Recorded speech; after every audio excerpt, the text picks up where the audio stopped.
This is nScreenNoise. My name is Colin Dixon, founder and chief analyst at nScreen Media, and today is December 13th, 2013. Fox COO Chase Carey can always be relied upon for an extreme reaction to change affecting his industry, and this week is no exception. He was asked about a la carte. Now, a la carte, as you remember, is the ability to pay for individual channels from your pay TV operator rather than buying the big bundles that we pay for today. Now, a la carte legislation is wending its way through Congress, and there's no guarantee that this will pass, but he was asked about it, and his comment was, it was a farce. He said a la carte is not the answer. Now, ironically, he actually seems to be moderating his opinion, because earlier this year he said it was a fantasy. Now, I think anytime we see an industry insider such as Mr. Carey with such an extreme view about something, it's worth taking a close look at.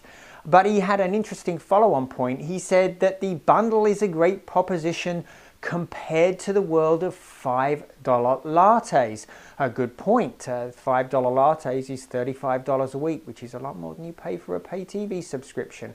But I will say, the last time I went to a Starbucks to buy a latte, they didn't force me to buy everything on the menu.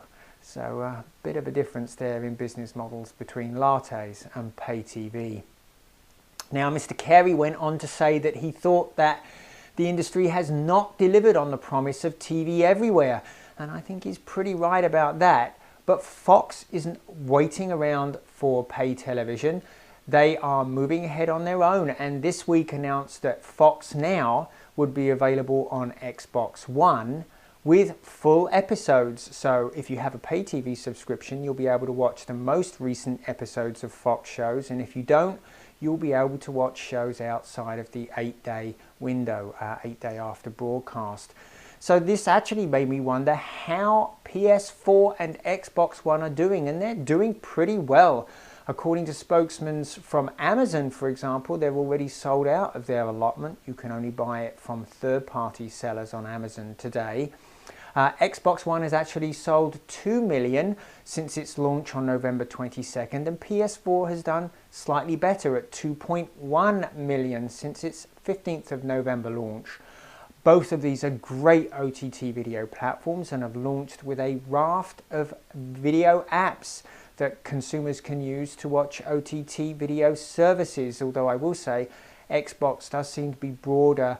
Maybe it's time for you to be thinking about putting your video service on these platforms. The numbers are getting interesting, big enough to be interesting. Just ask Fox.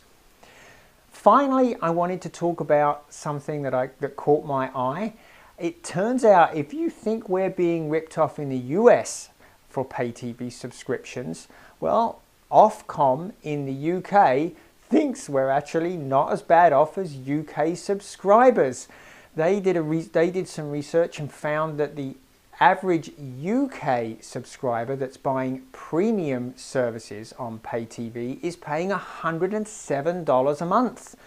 They claim we in the US are only paying $77. Well, what are they classed as premium? They say premium sports like Premier League, movies and HD service, and they compared that to the US. Well, the last time I looked at our average revenue per person for DirecTV, how much the average person is paying on DirecTV? Over $100, not $77. And I will say that in the UK, you can get a much, much better bundle deal. I saw Triple Play for $34 a month. That's basic TV service, 16 megabit broadband, and unlimited phone calls. So I don't know if I agree with Ofcom that the British public are being ripped off. I think they're getting a pretty good overall deal. That's it for this week.